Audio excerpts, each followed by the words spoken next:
create electromagnetic forming, because it's fun to use that word and nobody knows what it means. It's true, they actually do use this for electromagnetic forming, but most people don't know what that means. That was the original reason, was, you know, because it's cool. Then we found a practical application. But now we've had that thing for 10 years, and I realized about a year ago the real ultimate use for that machine. I just made a teacher jump up and down and go, shit! And that is the best reward ever!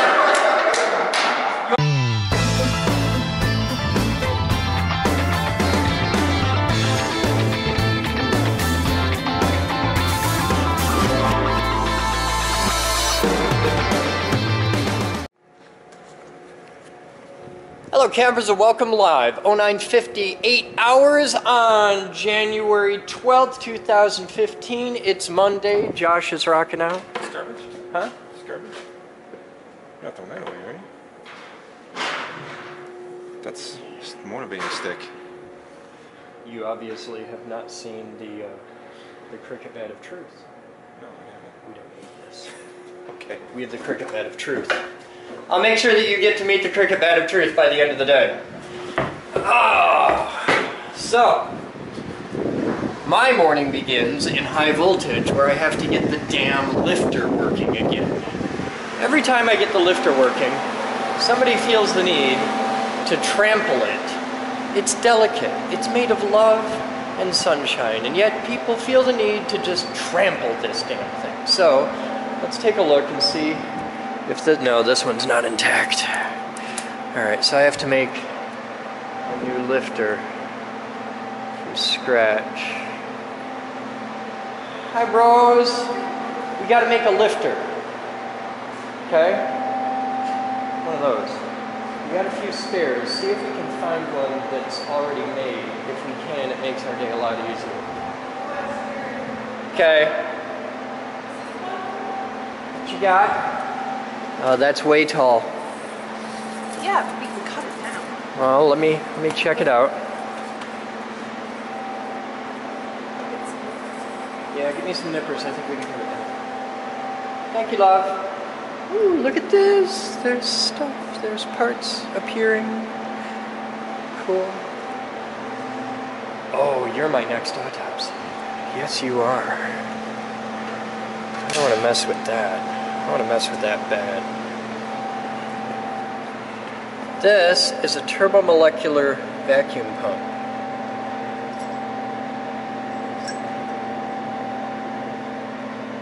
But it is old and abused and doesn't really work. We've had it for years, and I don't know how I would begin to clean it out and make it function, so I want to dig into it. I think it'd be a really cool autopsy. If you have an old turbomolecular vacuum pump laying around somewhere that's just junk, let me know. I want to check it out. I really want to do a couple of videos. Oh God, that feels nice. Heat! Sweet, sweet heat. Oh, it's quite lovely. All right, I got to get this moved out of the way.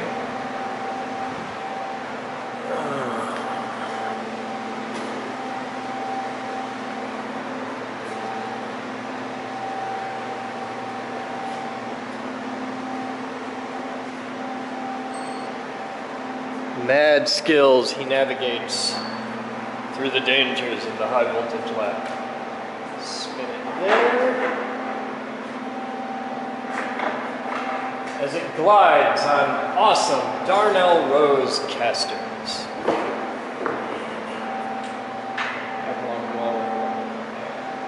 You got nippers? Cool.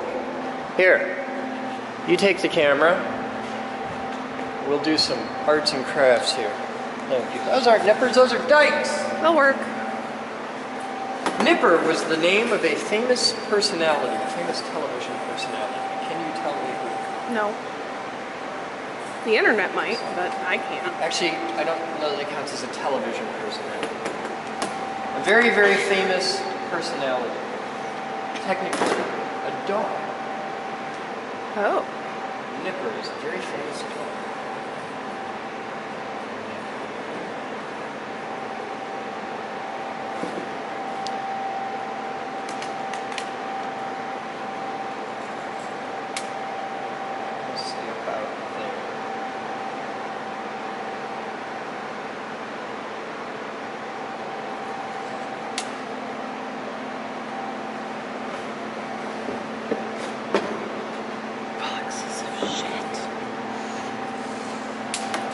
How good are my eyes?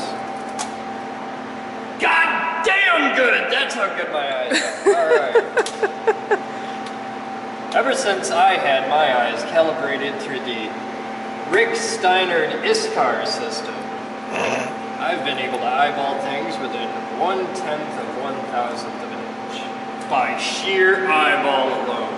Alright, I need to find the itsy bitsy teeny weeny wire. Ah! Itsy bitsy teeny weeny wire. Is this the right wire? 40 gauge. Fuck yeah, 40 gauge. That's right. All my homies in the hood up doing a 40. That's right. Why is there schmutz on the table? I don't know. This offends me and is an affront to my delicate sensibilities. It was probably from girl who was doing the molding stuff. For Comic-Con? Yeah, I remember her. She had to be. I do too. Skinny jeans. Unfortunately. Skinny jeans like her life depended on it. Okay, one of us has to quit wiggling.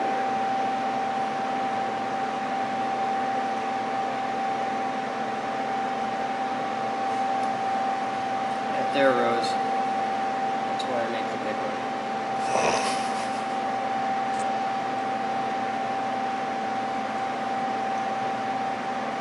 I don't know. I tied plenty of those and they worked out alright. Yeah? You should make up a badge.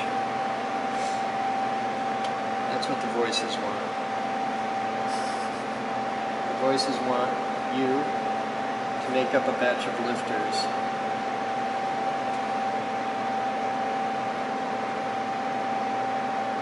And also kill your family. By the way, your family sucks. Well, they don't. I haven't seen Caleb back here yet. They're pretty cool. I like him, he's a cool kid. I do too. Get his butt back here. Got my truck fixed. Caleb fixed it or you No, fixed it? I fixed You it. fixed it? Well, my dad and I fixed it. Well, that's a lot different than you fixed it. I did a good chunk of it. Yeah. That was a pain in the ass.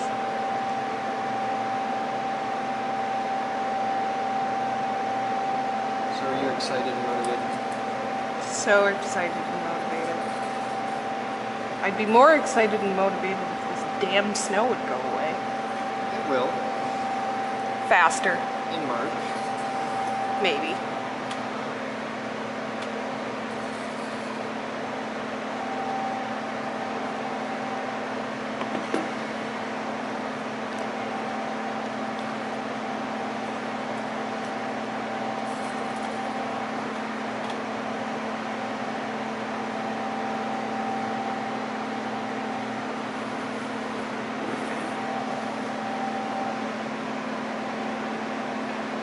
That is, it's one thing to say you're working with hair thin wire. It's another thing to say you're working with wire that is significantly thinner than a human hair.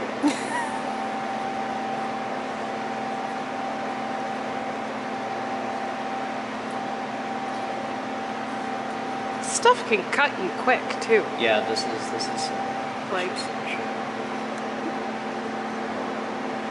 does not fuck around.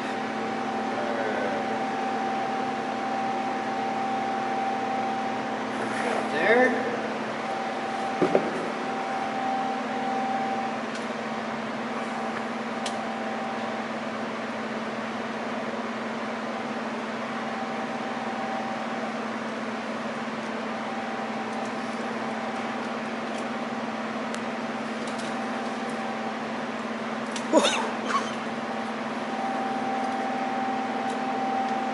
The trick with this really is knowing how tight to pull it without breaking the damn.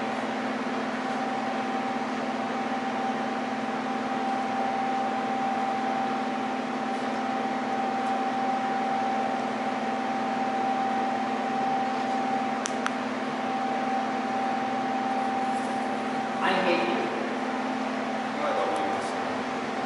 You say you love me, you're just using me for the cheap piece of mental meat that I am.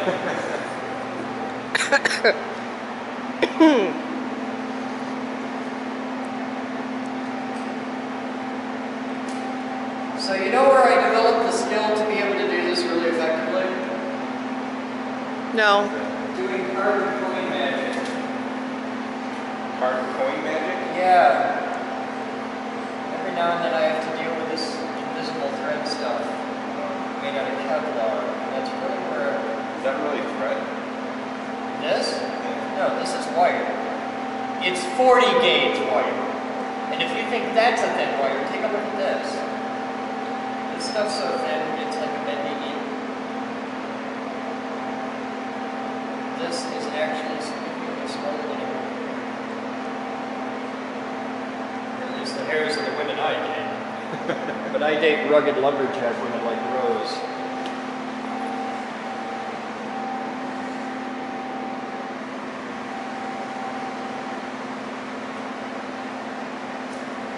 So what do you got going on? Me? Watch out. Yeah, you. What do you got going on? Huh? Get ready. Shit. My input and my output are on the same vertex. Corner of the thing. Shit. Uh-oh. Oh, What? I have to do that whole part all over again too. I'm gonna point this up for safety. That's the way it wants to. I'll come back to that. Let's establish the ground. It's out in a nice viewable area.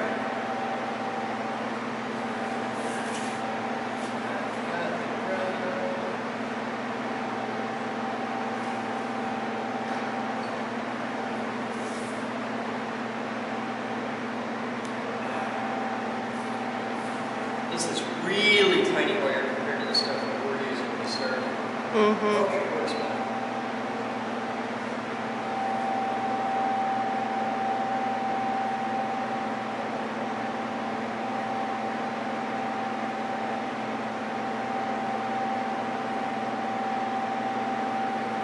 Okay. So we've got a good ground, we've got a good power feed.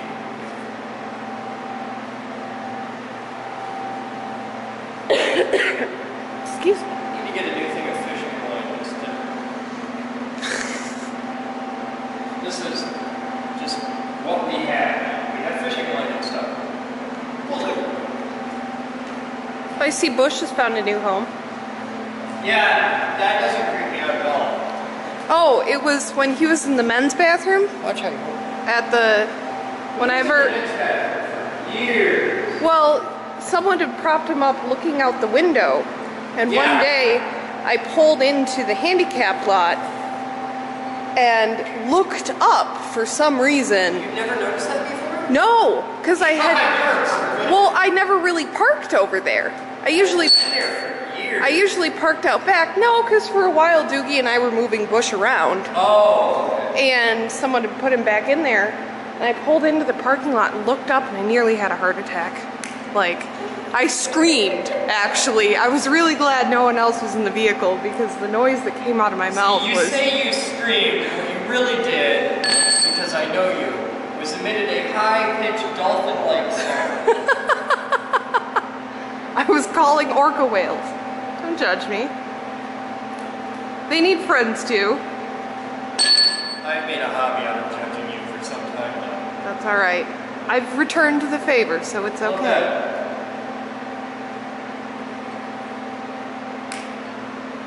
We need to figure out where to put him next, though. Bush? Yeah. Don't put him in the front window. No, I'm not going to do that. Put him in the front window, people throw rocks. Yes, I Learn know. this lesson. I know. I should put him, like, right outside Jerry's door some early morning, so when he opens the door, Bush is the first thing he sees. That'll wake him up and get him going. I think we should break into Josh's house late at night, have it stood up at the foot of his bed. But that's just me. What do I know? Tuck him in bed between he and his wife.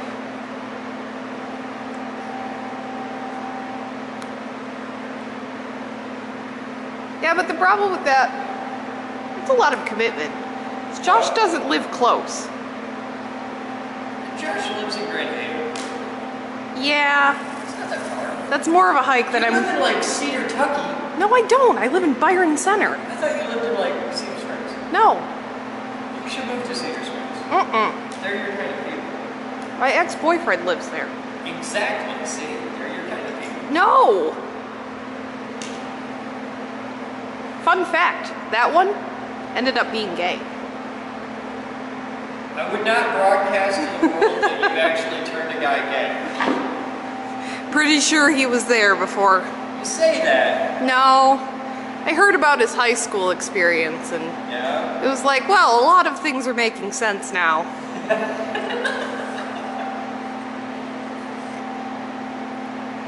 Not exactly a shining point in my relationship career. We had, because I went to Coopersville, exactly one gay person in my school. He was gay since 2nd grade, and at some point, years after high school, he came out, and it was one of those things where, like, to him it was this really big deal. He's like, guys, I have to tell you, I'm gay. To which the entire world pretty much went, Yeah, we know. it's okay. It's alright, we Nobody know. has ever cared. We think you're awesome. We love you to bits. No We one know you're cares. gay. My mom grew up in Petoskey, and Home of the Stones. yes, they had one black person at their school. This little girl. She was like a few years younger than my mom. But my mom said that everybody there just treated her with awe because no one in the school had seen a black person before. Because they're up in the middle of bumfuck nowhere. Oh, I know. But you don't have to go that far. When I was in school, we had one black guy in school, and I didn't get to have any black guy in my school because I'd gone off to Sheldon Pines. So by the time we finally, like, I think they had to import a black family just so that we could get that notch in the census or something. And by then I was gone, and like it was news. I was like, oh my god, there's a black family in town. I was like, cool. Go Coopersville. Go Coopersville. We're urban now. We're cool. So progressive. I mean, now it's totally normal, but back then Coopersville had a population of like 2,000 people. Yeah. And like 50,000 cows. So like having a black guy, that was like, wow, It's a novelty item. that's a big deal. Yeah. That was like, it's still kind of that way in Petoskey though. The token thing. It's so white and so just white. Well, And really wealthy, depending on which side of the train tracks you're on. this is Michigan. We have a massive minority population.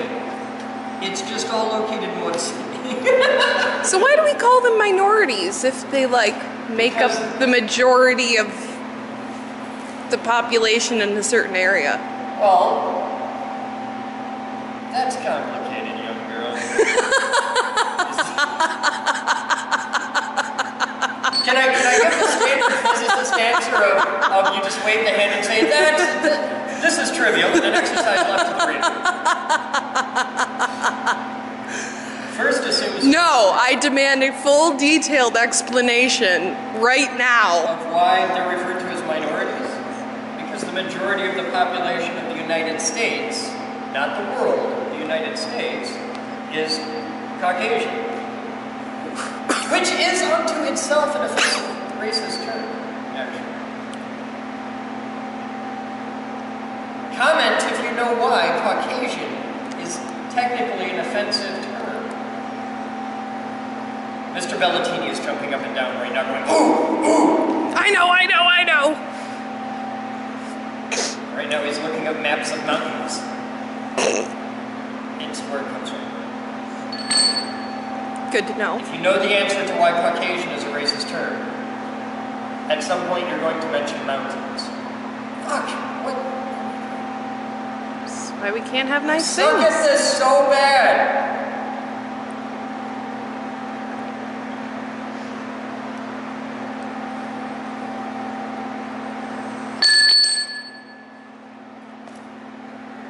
Let's do high voltage with crazy, delicate, hair-thin shit sticky bits of fishing line Giant steel bolts.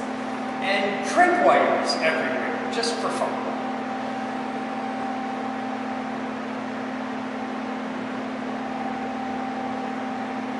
Can't wait till we get the roof done. Oh man, you don't know. Holy So, shit. when we have a new roof, The rapturous joy I have on the roof yes, is entirely... I agree, because like the hallway next to my desk is dripping. Really? Yeah, I have a nice puddle. Should probably put something under that. But when we get this new roof, would it be strong enough to even put like a smallish garden up there? Like small, you don't have to do the whole thing. I'm not putting a roof garden on our roof unless it's mission specific design for it. No, I'm not putting a roof garden on our roof, period. Because this is Michigan, we have snow and a flat roof. And a flat roof in Michigan is generally considered a bad idea. I know. And even the people with more money than God, who have mission-specific roofs designed as a green roof garden thing, the technology exists to do it, but nobody spends the money to do it right, and we can't begin to afford to spend money to do it right. And if you do it wrong, the fucking roof leaks again! And I'm not doing that. And if you want to see this in action, people who know how to do it right, like money was spent, go over to the Grand Rapids Ballet. You know what? They got a beautiful green roof. You know what? It leaks. Yeah, Metro has the Grand Rapids same thing. is a city of bad roof. It's a bad place to have a roof. If we were in like Mesa, Arizona, I'd be all over it. But Grand Rapids, Michigan, no. Because we're a four-season state in a big way. And you have to have a roof that handles everything from feet and feet of snow to 140-degree surface temperatures all summer long, baking in the sun, and everything in between. Copious amounts of rain. Lots of rain. Where were you going with that one? I'm just figuring out my lines. Okay. Because it's got to be aligned. Everything, there's a lot. A lot I do in the world of high voltage tends to be really fussy. Like, Yeah, what I do. Wait till you see us tuning a Tesla coil. That's a whole giant fussy project. I actually can't wait to see that. I'm ready.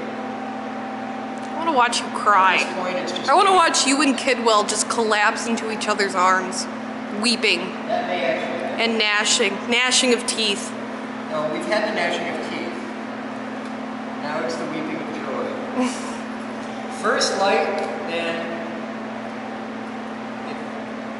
No, I can't wait to see the Tesla coils back up, though. First light is a bigger deal, it really is, than losing virginity. People mock me when I say that, but they don't know. Anybody who's ever built their first Tesla coil, especially on a big coil, Yeah. first light on a big coil where, because first light's a big deal on a little coil because you built it, you put months and months into building that, cool. But first light on a big coil where you put years into it, thousands of dollars, and it's a whole deal, that's the closest I will ever know to the moment people experience when they hold their kid for the first time. Okay, it's that level. You didn't stop the recording yet. I just started it again. Did you stop it or did it stop on its own? Stopped on its own. Okay. I didn't stop it. Let's see if the damn thing works.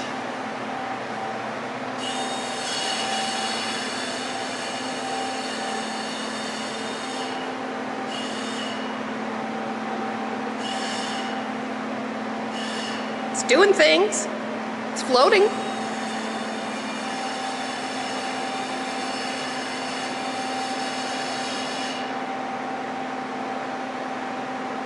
Does everything I wanted to do. Perfect. Leaving it alone. Even better. Because it works. God knows how long. But it works. Josh, it works. You see it works? See it works in 10, 24 hours? It works. See, you wanted it, I delivered. Now, I want you to do your thing and We'll be back. We're gonna go do that thing we do. It's all on Josh today. No pressure. No pressure. I'm feeling it. Okay. It's not like it's $1 million meeting or anything. You just need someone to follow. It's not like her paycheck and his paycheck are entirely depending on you. Okay. His mom is watching you today. Just so you know. No pressure. You got this. My mom's not. There's a reason for that. Yeah. I would never let my mom watch. We'll be back.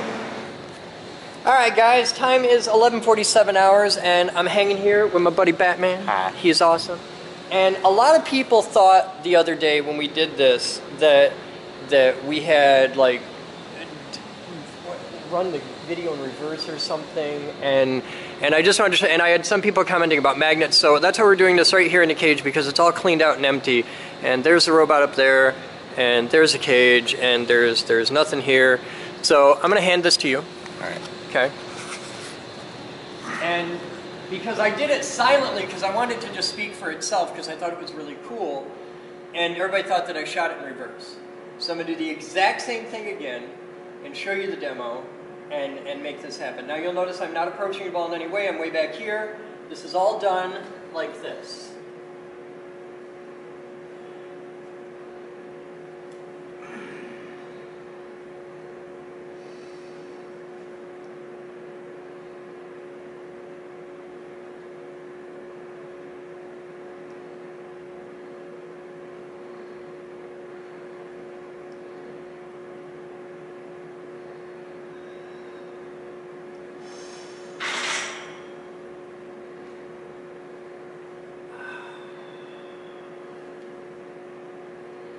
It takes a lot to really get it going. Now there's a lot of people that have said, we do this with magnets and stuff like that. And nothing could be further from the truth. And I can prove that in a second here.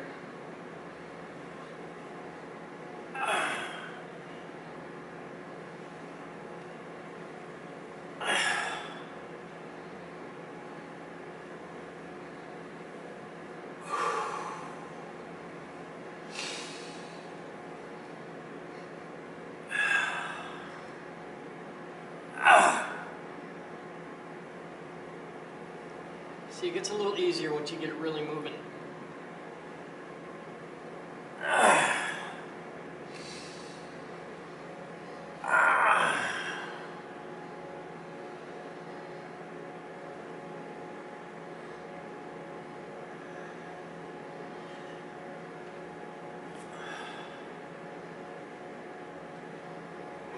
Now, normally,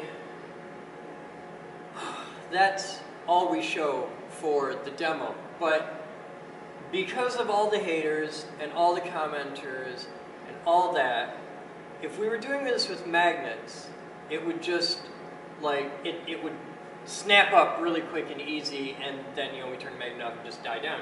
So I figured I'd show something a little bit cooler about the physics involved in this and how it is really done. First off, I'll move off to the side. Okay, so and you can see I don't have like any wires, or there's no switches or buttons or anything. I got no strings. And I'm still staying about, a foot or two away from the ball. It may not be apparent from that particular angle. If Batman wants to come around and show people from the side, he can. Because there's really, it's that simple. It's a ball on a string. It is a Kahuna bowling ball. Now, what I'm going to do is, well, first off, we got to stop this. And the next tip from there would be to get this going again on its own. So the first thing I'm going to do is stop it, which can be, I could do it by simply just reaching out and grabbing it and stopping it, but I wanted to do it, stopping it in a better way than that.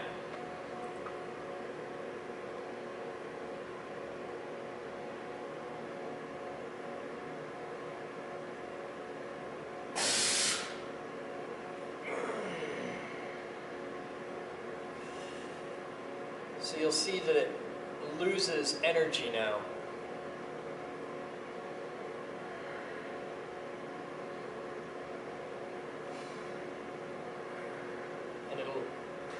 slow down to nothing relatively quickly. And if Batman moves around, and you can see this from the side, it doesn't trip over the bolt in the floor.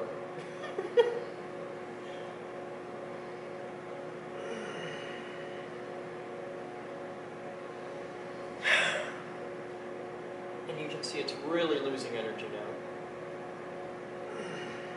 Now through this whole thing, I have not touched the ball. And it's doing, for this phase, everything you would expect the ball to do in that. It's slowing down.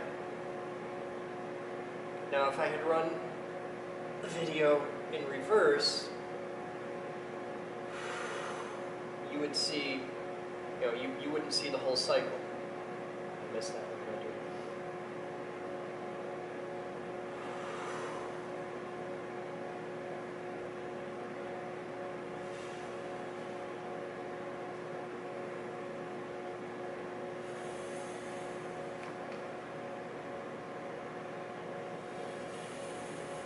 Now, what I'm going to do is, I'll go off angle so that I don't have a magnet in my hand or anything. This is a lot harder.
Now you can see the ball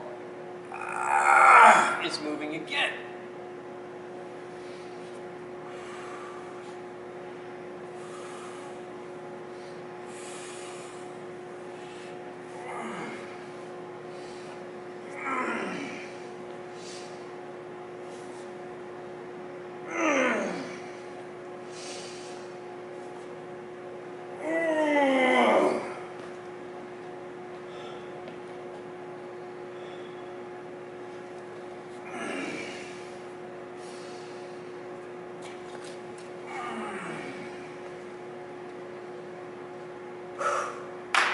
So I've talked through the entire thing so that you can know this is done in real time without any cutaways or edits of any type. At no point throughout the entire thing did I ever touch the ball. At no point did we ever cut away. At no point are there any edits. This is absolutely real, absolutely one continuous video clip. I can't say it's live because the people at home up on the camera up there can see us live, but you guys are going to see this on YouTube tomorrow. And now you know it was not done with any kind of trick photography. It was not done with rolling the video backwards or anything like that. It was just done with nothing more than a bowling ball on a piece of aircraft cable. Nothing unusual here at all. So, haters, how'd we do it? Sometimes physics just has a little bit of magic. I love science.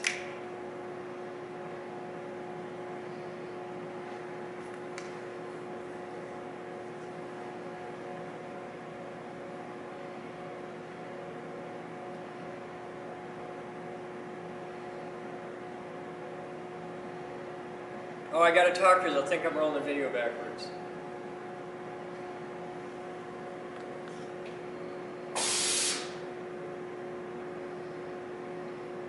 Now, for the 300 people that are going to comment and saying that we did it with an air blast from over there, I'll have you know that was actually the Haas machine doing its boiling.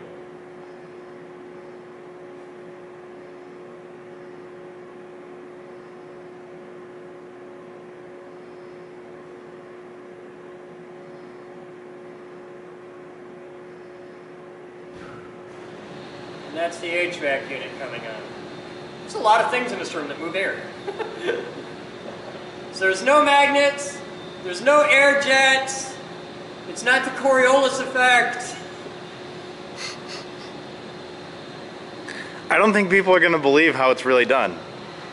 You can show up there to show nothing's touching the wire or anything. Yeah, it's just a ball on a cable.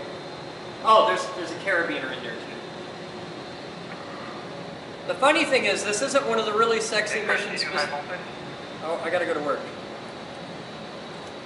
On my way. This isn't one of the special bowling balls that we had made for the cradle. In fact, I can show you guys if you take a look here.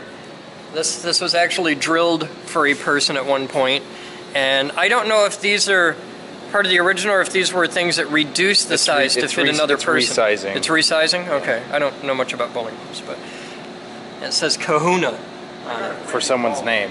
Kahuna. They put those in to make it comfortable. All right. So, you guys have fun. I'm Chris Boden, and now you get to figure this one out. I'm going to go to high voltage and do a thing. Ed, you should switch them over to high voltage. I can watch them. All right, we'll be back. First off, I'm Chris Boden. I am a high voltage high energy physicist. This means in English, if you see me running, try really hard to keep up. I'm the guy that makes explosions and lightning and stuff like that. You are standing in the largest high voltage high energy research laboratory in the entire world that is open. And this room does something truly remarkable for people in your life. Imagine if you had the ability to throw away all of the rules and all of that which truly does not matter and focus on actually teaching something. Yeah.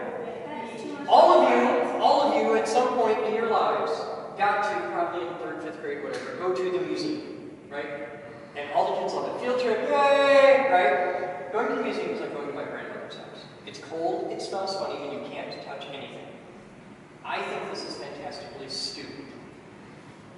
What this environment is, especially this room, is a place where you, as a teacher, can say, you can call us up on the 1st of the month and say, I got 30 kids, they're in the 6th grade, we're doing electricity and magnetism. And we can craft a custom bit around that, because 3rd graders doing electricity and magnetism all do the same thing. Let's take a 9-volt battery, a piece of light, a nail, because it's safe, and you have to protect the wee, precious children. We can't do anything with fire and explosions in the school gym because of our own God, lawyers, and insurance company. And that mindset has been built upon and built upon, because that's the way we've done it for 20 years, God damn it! And I think this is bad and easy to fix. I think it's bad. It's bad. Easy to fix, maybe. It's easy to fix, but what you have to do is be willing to take and build a city block of insanity and throw away all the rules that are stupid, and because tradition is an excuse for not thinking. And what we're doing here is creating a massive experiment, not just in science and research and stuff like that, but in education, because I believe that the kid that eats too many marbles doesn't grow up to have kids that eat too many marbles. And I firmly believe, and I know I'm right in this because I was a weirdo kid once too. I believe if we keep doing what we're doing with the Children's Museum and the Museum Downtown and any other public entity, including every school you've ever been in, if you create an environment where you don't trust people and you put Nerf edges on the entire world so that nobody ever gets hurt, and you never ever let them do anything and never trust them, what you get are people that you can't trust with sharp edges and you can't trust to do anything. So what we do is create an environment that you've all heard the term faith-based nonprofit. This is a faith-based nonprofit with a lot more critical thinking, logic, reason, and common sense. Yeah, I know, I just used a whole bunch of words that none of you guys are allowed to talk about anymore, I understand. But what we're doing here is putting faith in the individual. I'm going to put faith in you that you're not a muppet, and that I can trust you with a power drill, and you know if you drill a hole in your thumb, that's going to suck. Because normal people can do this! 5th graders can do this! I do it with hundreds of them every week. And you can do this, and then once you get past that, oh, you can't do that! You might hurt yourself. You're young, you're about your age. And once you do that, then you open up all kinds of new avenues for yourself. This room is based on it. Now, this room is really weird right now because we are in the middle of remodel. Notice the shiny new paint. The reason our shiny new paint is is because this is a place to make mistakes. This is a place where you can set things on fire, and that's okay. That's part of the job. Because you can do things in this room. You can come in with your group of students who are at like, 3rd grade, 5th grade doing electricity magnetism. And instead of like the museum where it's a screw-off day and nothing matches your curriculum at all, you can come here and you know the meaning, exactly what's up. And I'm not the show. You're the show. You come in with your kids, it's your class, and my job is just to make sure you don't kill anyone. And that's pretty much it. You're teaching everything. It's right out of your book. And you can send us your book. In fact, long term, we want to have copies of all the textbooks that you guys are using so that we can, oh, 3rd grade Preston, cool, science, we got this. And we know right where you're at, you're in chapter 2, we're going to do this. Okay, that's terrible, but okay. And no child left behind! Greatest idea ever. Yeah, said no once. Yeah, I know. See, I have this really cool advantage. I have 9.8 million viewers. I have God's own microphone. And I don't have to kiss anybody's butt. I don't have to make sure I don't offend anybody because God forbid we actually make somebody think. I know, right? Such a concept in education. Let's make people use critical thinking. So I get to do all the stuff that you guys don't, that every one of you really, really desperately wishes you could, that all of you got into being educators to do. We get to actually break all those rules because we don't care. We don't have to care. We can deal with that which matters and throw away all the crap, and we can focus on actually teaching people in a way that's exciting and dynamic and fun. That's what this place is about. And I'm going to show you today 2 things that would never fly in a public school environment. You could never do. And 2 things, in the next 10 minutes, I will show you actual honest to God magic. I will show you the impossible. Okay, something that you have all taught our students cannot be done, doesn't exist, can never happen. I'm going to show you the impossible. It might not work, because that's what happens in this room. The reason this room is shiny paint is because I screwed up one time. I screwed up one time. I had one little bolt that was a 1/4 turn too loose. And it cost me 15 years of my life's work. It cost me $60,000, and we had to paint the whole room. But we got to see fire trucks, and that was fun. Because when I make a mistake in this room, things catch on fire in a big way, and that's why there's only one. And that's okay.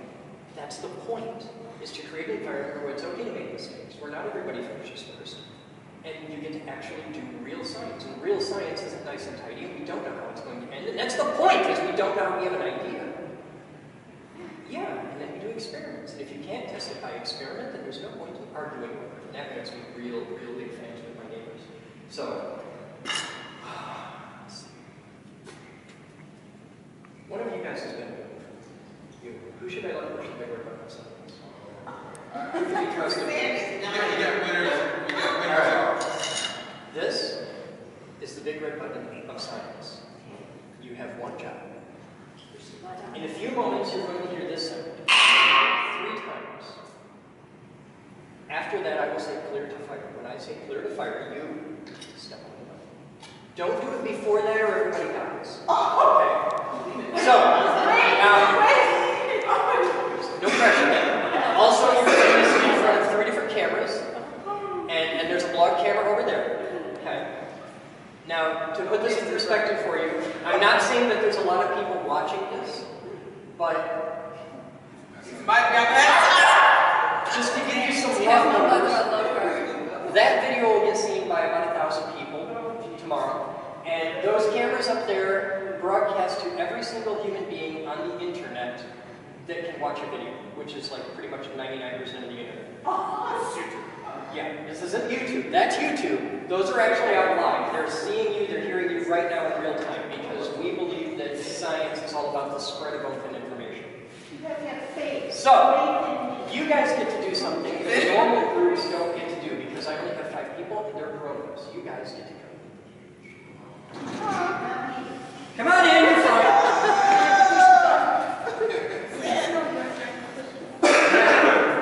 We're going to grab a piece of aluminum mesh. This is aluminum pre-filter. If any of you have cars that are painted, you can thank this for why. This is used as the air filter for when they paint cars. Okay? And it's just aluminum. There's nothing special to it at all. It's just a sheet of aluminum. We got a little slits in, anyway, great. Like that, and expanded it up. Now aluminum melts at like 1,000 degrees. It takes a lot to melt it. So we're going to take this piece of aluminum and we're going to not melt it.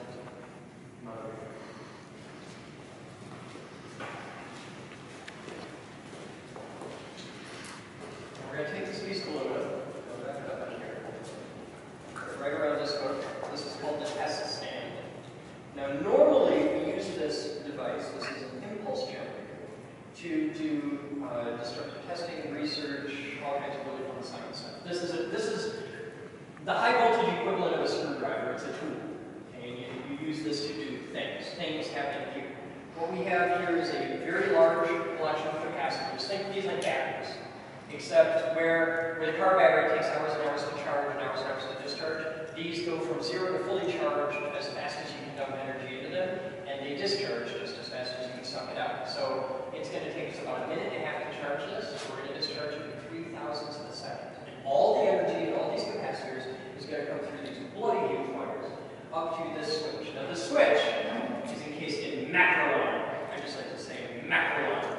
Macaron, we've all dealt with macaron before. Have you ever been to a gas station on the wrong side of town where they have the big bulletproof glass? It's macaron! And you know who makes macaron? Baker. You guys heard of it? Yeah. Das ist Deutsches Plastik. So inside the bulletproof glass shield is this. This is nothing more than a really big switch. But this is a very special switch because every switch you've ever got to play with in your life, when you close the switch, they touch. These don't. You can see there's a about 30,000ths of an inch. You can't let them touch. If they touch, they weld together. Guess how we learned that? You did. Sucks so bad. Oh, that remote. Oh man, you don't know how often I break stuff. So we put that in there for safety. And when the switch closes, all that energy comes out these big wires. And it goes just back out into here. It goes across here, and then the circuit completes. And it goes from here down this way and back because this is minus, and despite everything you've ever had to teach your kids, electricity in actuality flows to -2 plus. It really does.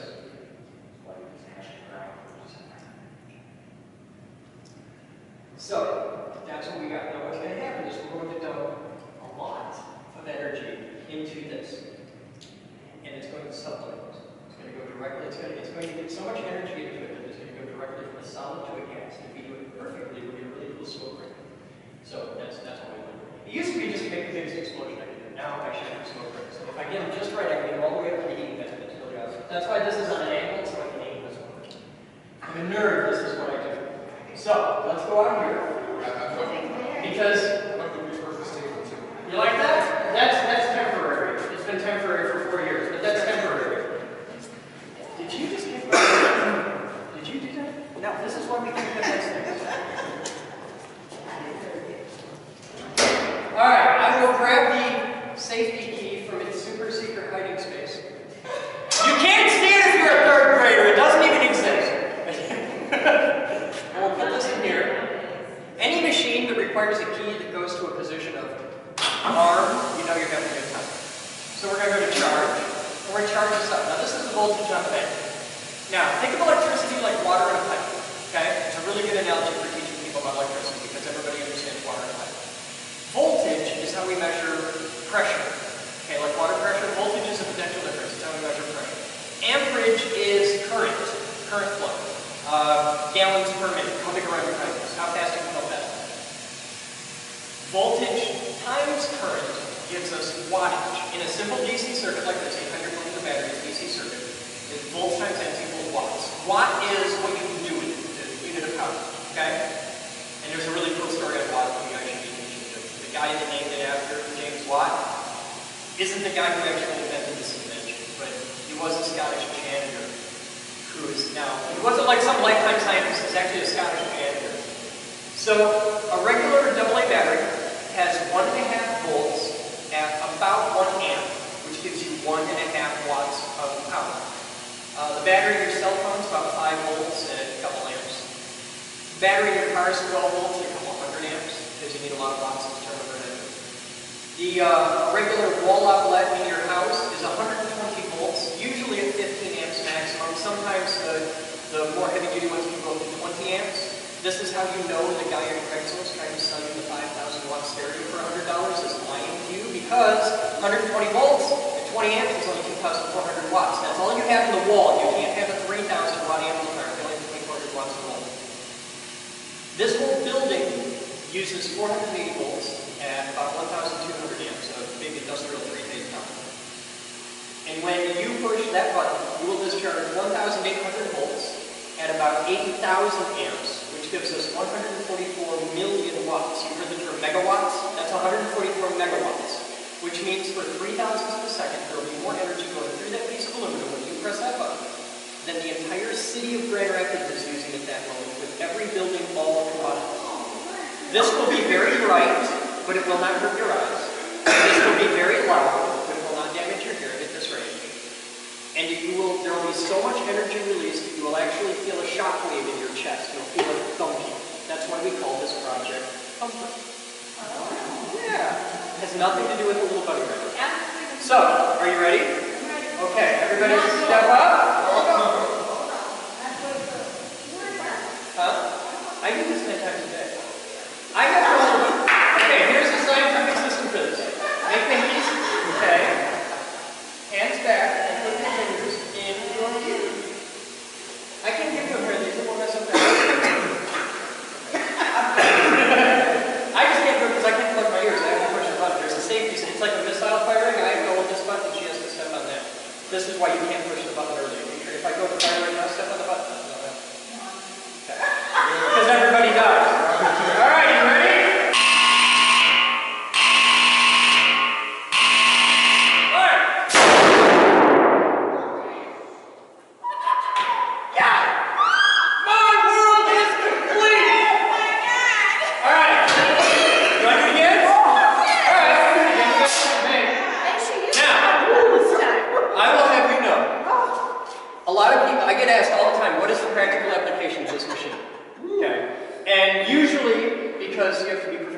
I tell people research and discovery and electromagnetometal-forming because it's fun to use that word and nobody knows what it means. It's true, they actually do use this for electromagnetometal-forming, but most people don't know what that means. That was the original reason, was, because it's cool. Then we found a practical connection. But now we've had that thing for 10 years, and I realized about a year ago the real ultimate use for that machine. I just made a teacher jump up and down and go, shit! And that is the best reward ever! You want to do it again? I can show you really cool. We'll do it again. But this time, now I don't do this very often because this is expensive as hell. But this is magnesium. Yeah, see, he knows, he understands. He's like, oh, the last deep fire. Okay. Alright, magnesium is a metal. Okay, magnesium is a metal with a very fun property, magnesium. And you've all played with magnesium, you just don't know it by that name. How many of you ever played with a sparkle? Okay, how many of you guys remember the old camera flashes that were like the little cube? You had to turn it around? Yeah. Inside the little flash cube, magnesium. Okay, magnesium is a metal that will burn. And once it burns, you're not putting it out. Dumping water on it just pisses it up. And it creates what's called a... You know how you've seen fire extinguishers? They always say A, B, C on them? Every fire extinguisher you ever saw said like A, B, or C. This is class D. You have to get a special fire extinguisher to put this out. And that fire extinguisher basically is kind of like pissing into the wind because might work, might not, you never really know. So come on up here, we're going to load this into the test set. Because I get the biggest, loudest boom with just the aluminum. Okay, by the way, this is all that's left. This was a little piece down from the grab. Anything in between is just gone. It just vaporizes? Yeah, it sublimates. Well, this is pieces from a bunch of different things. I also did steel roll and stores. So what we're going to do here is we're going to loosen this screw. We're going to loosen this screw.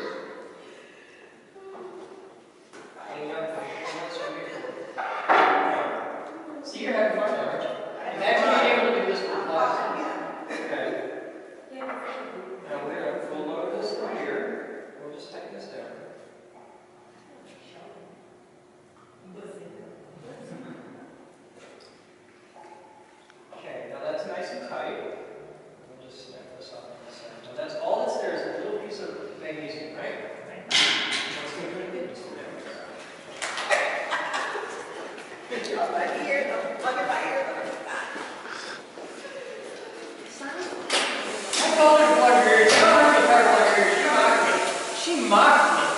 You doubted my power. You don't have to do it yet. You got like a minute and a half. Now, here's the really cool thing. This whole machine plugs into a regular wall socket. I'll show you in the back. The power supply in the bottom of that to charge it is nothing but a couple little microwave power supplies that we have. Like, the whole power supply system is pretty much just half parts of a microwave. You can build this stuff! You just need a safe place to do it. And now, think of what would happen if you did this in your classroom in any school in this city. Between the lawyers and the insurance company and, oh, you're going to kill me. Yeah? Yeah.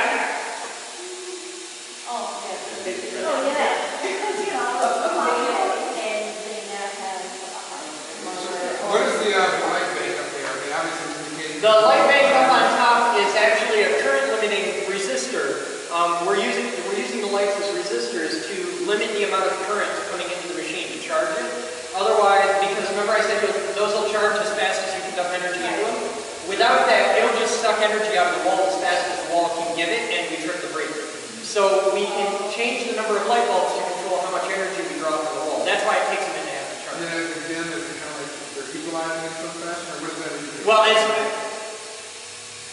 send me an email and I will send you a video that explains the whole thing. We made a really, really cool video for classroom use that goes through the whole thing on how this works. But as the capacitors get more full, because they charge at a logarithmic rate. So you dump all this energy in, so the lights come on really bright and the current limit comes down logarithmically, and it's the long tail. And that's why they dim out. Yeah, there's a safety system where if you just leave this alone, it'll drop. But we're still at 1700, so it'll be alright. Who wants to do it this time? You want to try it? Alright. Okay, get ready. Oh, okay, you get enthusiastic, so don't be like, ah! Okay. The button's $80, and that's not the first one I've had to buy. Okay. Here we go!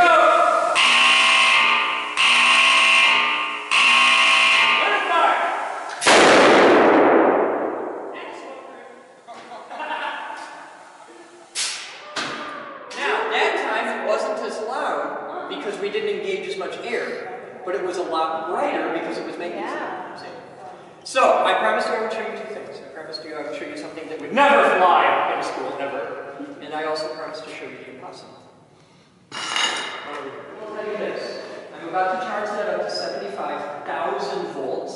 What you just saw was only 1,800 volts.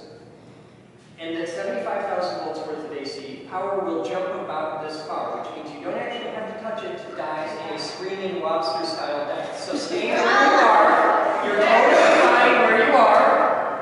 But when people see this, a natural reaction for people is to want to run up to it.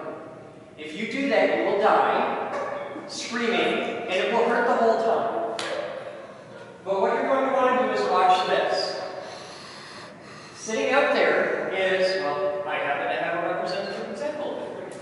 Sitting up there is one of these. There is nothing here that you can't buy a hobby lobby. There's a little bit of fishing line, there's a little hair thin wire, and there's some tin foil and some balsa wood. There's nothing there for that. You're all free to examine this and check it out. Okay.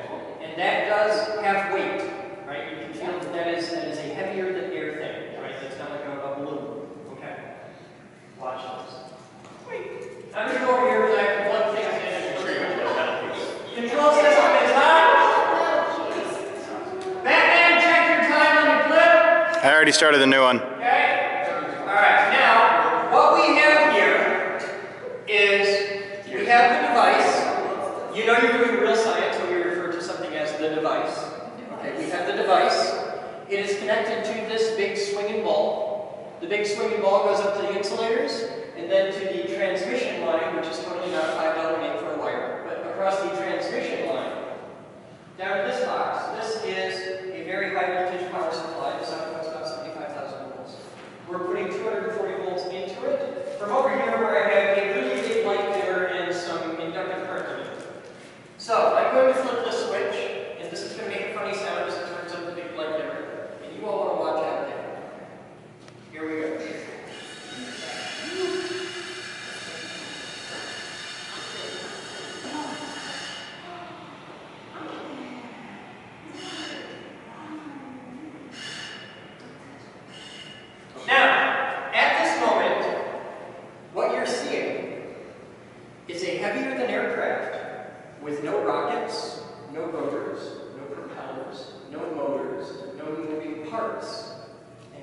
a stable, controlled flight. If you listen very close, you can hear it making a very faint hissing sound, but aside from that, there's nothing there.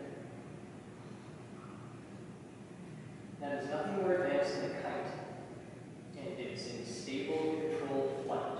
What you're looking at is called an ion drive. That is how you solve the problem of interstellar space travel. Because if you want to launch a rocket to the moon, that's really easy. You just get a whole lot of gas and go. But the problem is, as you need to travel further, you need to carry more fuel to do that.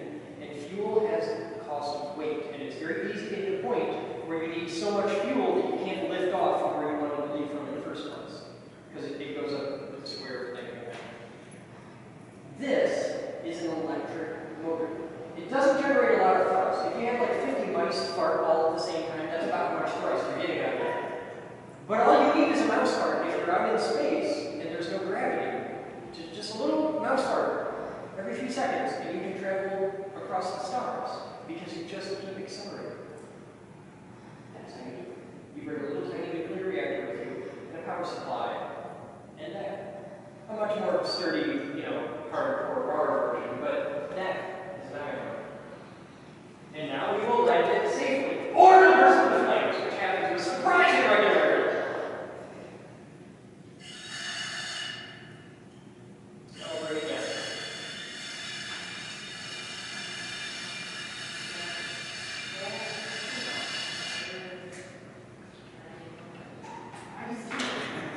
I promised you magic in the impossible.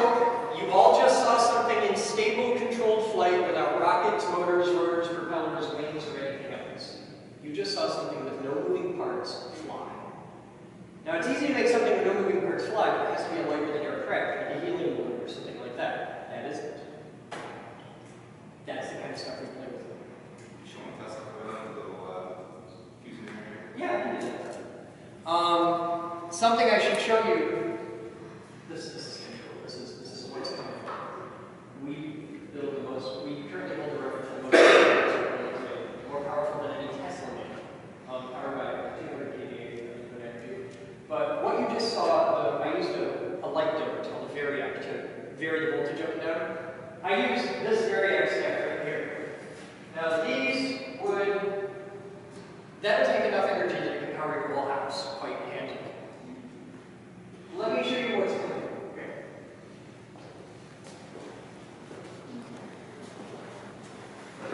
This is nerdcore, pretty much just straight up nerdcore. That is what's called a triple.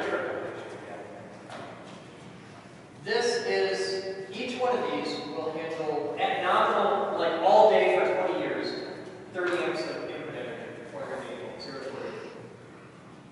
So you take 3 of them, those go to X, 3 go to Y, 3 go to Z, so you have all 3 of your interfaces of energy that you can vary at 100 amps. And that's at nominal rating, so you can run it at 200%, it's nominal rating for, I think, 2 hours, you can run it at 500% for 30 minutes, you can run it at 1,000% of its input rating for 15 seconds. And in this room, 15 seconds is long. This means we can use more energy in this room and control it than the west side uses in a given moment. And as long as we keep very short duty cycles at 15 seconds at a time, it keeps us from melting the transformers off the pole because we've never done that before. And consumers love us. We do the safety training for consumers' energy because we can do things they can't. I think this is awesome. Consumers is really good making merchant smarts. They suck at making lighting. And this is the big expensive part. This is $25,000 to get from. Okay. We found this at the local industrial surplus place for $2 grand because we didn't know what it was. And we were like, yes! Yes! Y'all can take my money, yes! Can we put it on the truck today? And this is one of 3. There's another one here, and there's another one over there. But we're building, I'm about to show you this one. It's going to be blurry, but just absolutely amazing because I'm going to destroy these without 30 seconds. In this room, we've already built test coils that shoot 20-foot lightning bolts at 2.5 million volts. Okay, we went from 1,800 to 75,000. Imagine 2.5 million. And it's like the finger of God. It's really amazing. Especially at night, when it starts going out. And And because it's real lightning, it doesn't like it's a and you can see videos on our website. We're building a new one that's going to be appreciably larger. So what I'm going to do is show you some pieces and then show you the testing coil and then show you the next one we're building. But it'll give you an idea. To put it in scale for you, because people have trouble getting this. It's over here. Is that far?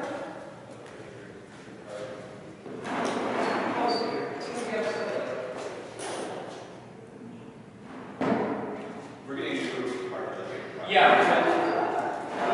Ah! I found it! Cool. Oh, you'll be fine. Stay right there. No, I can't, but I gotta go over there and show you the other layers. Alright. You come with me. See, I don't have the test coil sitting here right now, so I just kind of have to show you. Alright, now you very carefully stand right. See that mark? Right here? To 20 feet. Right there, see the little stand right there.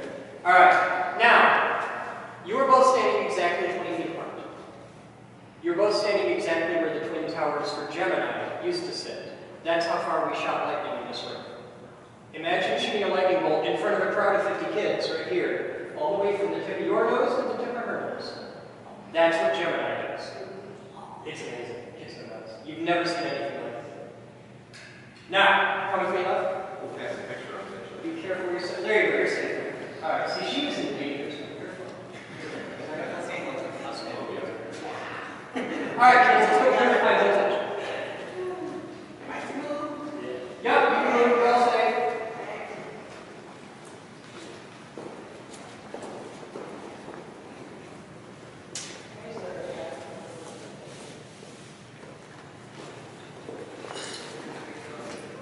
Yeah, this is what Gemini looks like when it's dark. That's exactly a little over a year ago. Yeah. Remember when I said I screwed up and cost $60,000 and set the room on fire? That was a machine. The machine didn't do anything wrong. I did something wrong. Operator error. Pretty cool, huh? I really wish science class would have been like this when I was in school. Okay, how are you? You take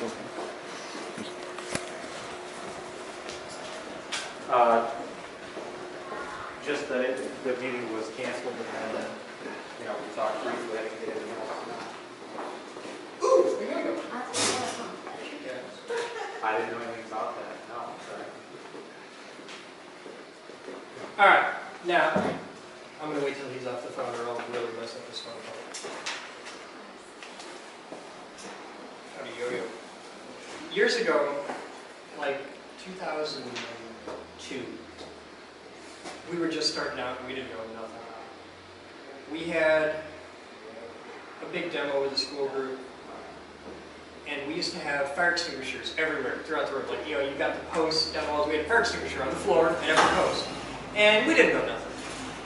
So we just had regular fire extinguishers everywhere. We had a group of 5th graders in who were what could be considered arguably precocious. And one of them decided to toggle off a fire, just like with the dry chemical powder, so we had to evacuate the entire building. They'd been there for 10 minutes, the bus had dropped them off. We had 2 hours for showtime. But it was a nice, warm day, so we all went outside, and I did an hour and a half in the parking lot with nothing more than a yo-yo. So a yo-yo has been a good luck charm around the lab for a long time, because it's what we had. I couldn't do any of the demos, they're all inside. And the room was like a haze. So I took a yo-yo and stood in the parking lot with a whole bunch of 5th graders, and we talked about conservation of angular momentum, and Newtonian physics, kinetic energy, potential energy, all kinds of really cool stuff. Just the physics of how a yo-yo works. I like simple things. So, are all of you born and raised Southwest Michigan? You're all local kids? Where are you from? Georgia. Mississippi. Really? You came to a way better educational system up here. Have you been to the musical fountain yet? Have I done what? Have either of you two been to the musical fountain yet? I don't See, think you've I- managed to get out of a rite of passage of every Southwest Michigan kid. Okay, you two know what I'm talking about. No. Really? None of you ever? Oh my God! Okay. I'm from Central Michigan. Oh. Okay. Central. About 30 miles that way. Just keep going west until your feet get wet. you will find the city of Grand Haven. Grand Haven has a very large attraction that has been famous for a million years. It's called the Musical Fountain. Okay? And you've probably heard of this, but you need to go see this for no other reason whatsoever than you just have to go see this because it's what you do if you live in Southwest Michigan.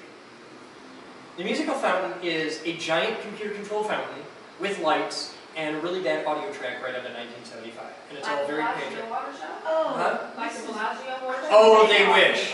They so dearly wish. Smaller scale? It's like, no, it's actually way bigger than the Bellagio. It but- wasn't as tight. Yeah, yeah. In the And 60s. you gotta understand, this thing goes back to the 60s. It originally ran on like 8 trains. And it used to be really, really cool.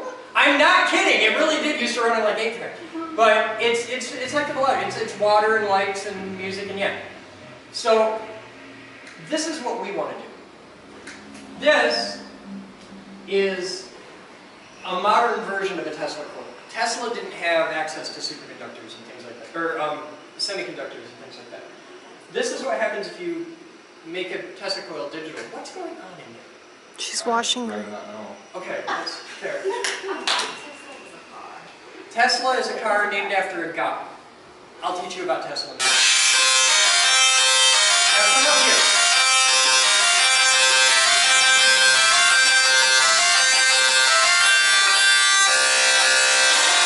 That is about 30,000 volts. There's so much energy there.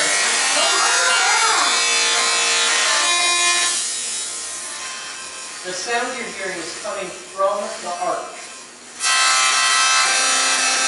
How many of you have ever experienced lightning and thunder? Right? And thunder always comes after lightning. So it goes to reason that thunder is made from lightning, right? The way it works is when lightning flashes from the sky, it creates a superheated column of air because it turns out lightning's hot. It's made of plasma, which is fire-ish. And that creates a superheated column of air. That superheated column of air takes up more space than the cold air around it because hot air rises, hot air takes up more space. So you've just expanded a whole bunch of air, which means you created a shock wave, which gives you sound because you created movement of air molecules. So if you could control the lightning really, really accurately, you could modulate the sound of the shock waves and play music with lightning, which is how you just saw us play music with 30,000 volts. So we can take and do this. And this, by the way, is designed to be the tiny little tabletop version. We're designing this as a kit that 12-year-olds and up would be able to build. So how do you make it kid safe? That's 30,000 volts. This is a piece of aluminum. You can touch it. In fact, it's so safe. Try it. It doesn't hurt. It won't hurt you. It'll tingle. It's like cutting a head off. You'll feel it, but it won't hurt you. Is that neat? Yeah. Yes, it is. Yeah, you can try it.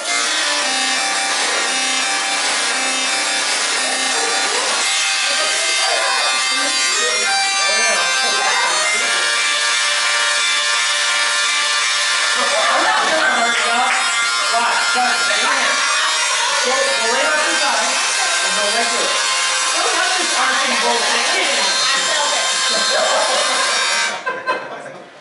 Wow. And that's 30,000 volts done in a way that's totally safe, that's engaging, and there's so much. I mean, you've got physics, you've got electronics, you've got all kinds of. Now, Tesla, you don't know who Tesla is, and that is not at all uncommon, but I'll bet you know the name Edison. See, and they name high schools after the bastard. Okay. Edison, Dick. He stole Tesla's Yes, idea? he did. Actually, he hired Tesla, and then took a bunch of his ideas, and then Tesla left. Nikola Tesla was this really cool guy, long time ago, same time as Edison. If Tesla had his way, you'd have a power plant about every mile and a half, and we'd all be using, or yeah, if Edison had his way, you'd have a power plant about every mile and a half, power lines would be this big around, and weigh tons, and the world would be much more efficient. Tesla invented AC energy as you know it today. He invented the electric motor, he invented the microwave, and radio control, and all kind of million different things that you use every day. That's Tesla. The problem is Tesla was more than a little batshit, and was very big on, he wanted to provide energy to the world. And his backers, guys like Westinghouse, said, well, that's cool, but how do you put a meter on it? Yeah, and Tesla was caught up more in wanting to make the world a better place and showmanship and science and all that than he was on financial responsibility. Yeah, yeah, I know, what a concept. Turns out there's no money in education, who knew? But that's who Tesla is. We know. Yeah. So, that is the tiny little tabletop version, and it makes sparks that way, right? Follow me. Uh-oh. Now I'm going to blow your mind. We've all walked past this today and didn't notice it.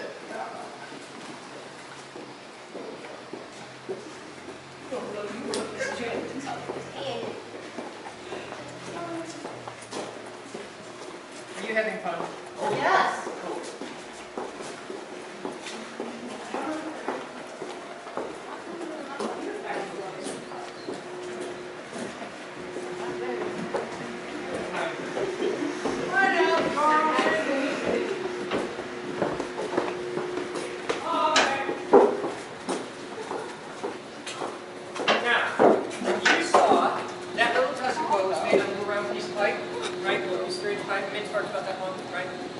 That's the next one.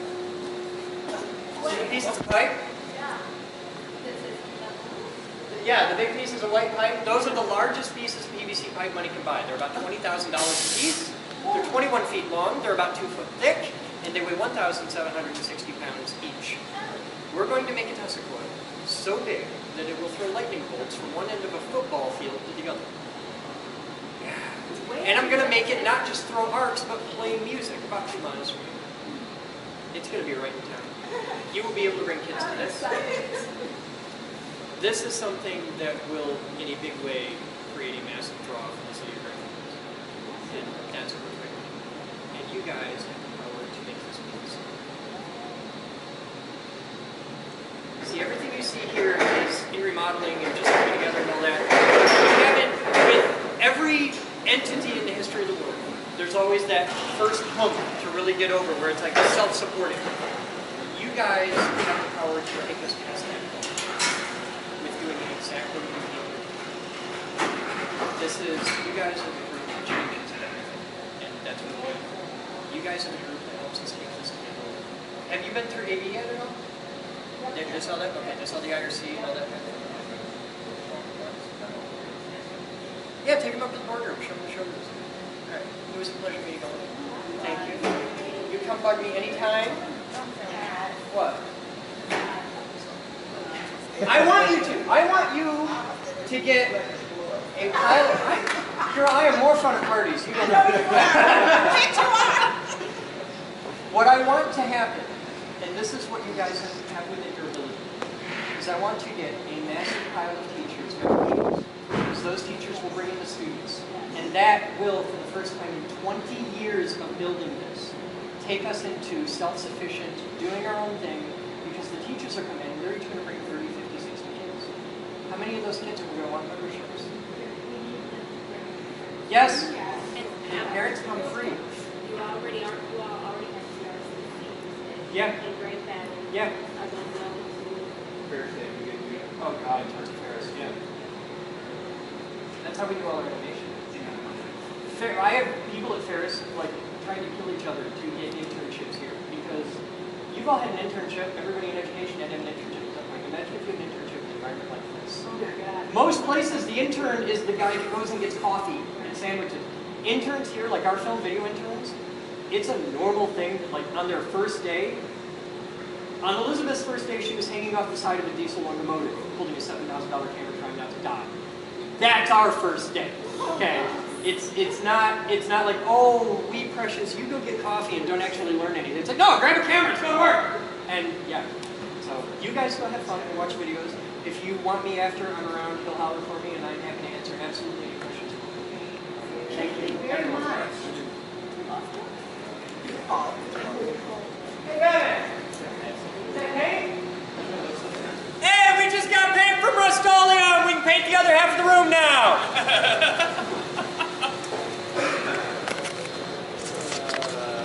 Early lunch?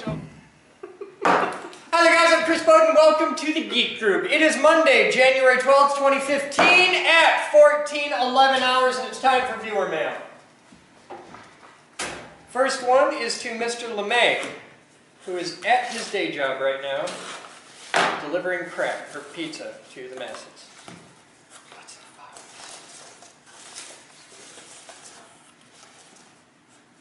box? Careful, might be a little AV resistant. Just the one.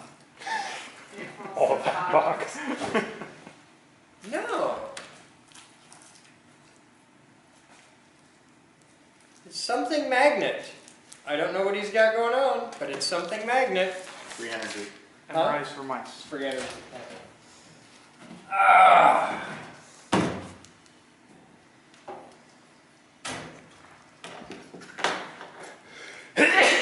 Pardon me.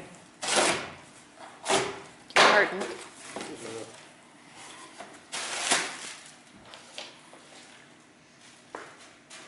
A gift from Laura Swink. I assume this is for Bettany. I hope it protects that noggin. Love to all, from Laura.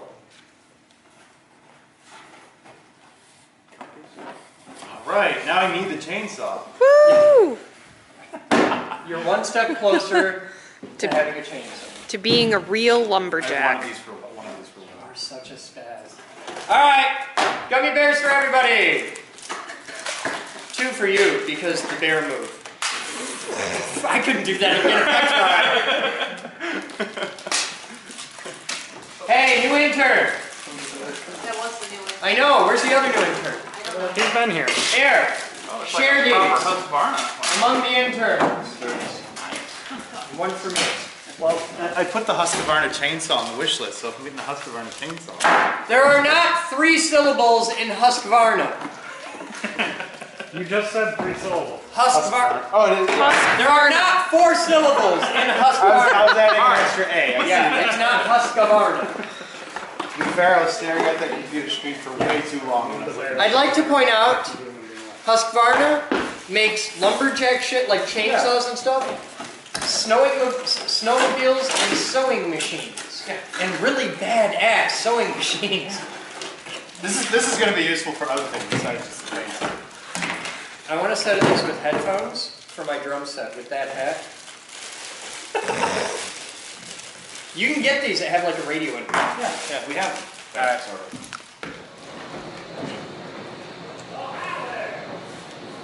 Alright, those are these.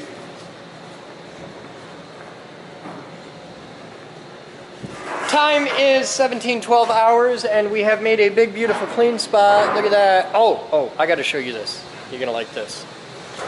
The paint came. Thank you, Rust-Oleum. Our good friends at Rust-Oleum sent us a giant pile of paint, and we've got all the cables bundled up there. Big robot cables out. Look at the difference in clean. Oh my God. So Jeff is all disconnected and ready for transport. Kidwell's going to come put all that back together so we can move it. And take a look in here.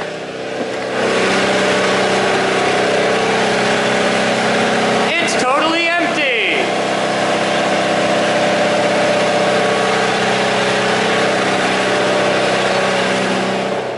That took a lot of work, but we got show control totally emptied out. We got all the stuff out of the robotic cage. Everything there's happened.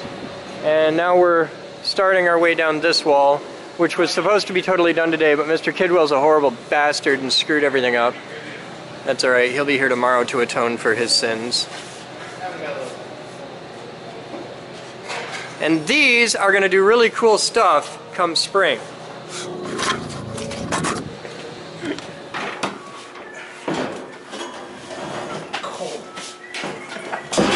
Face. Like Odin's beard. This sucks. So much dick. There we go. Uh-oh. That's spaghettios. Alright, this is gonna come down hard on your head, so you know. I'm holding my arms up. I ain't stupid. Well, that's stupid. 3 feet. 2 feet. 1 foot. Getting heavier. No feet. And that's where we get stuck.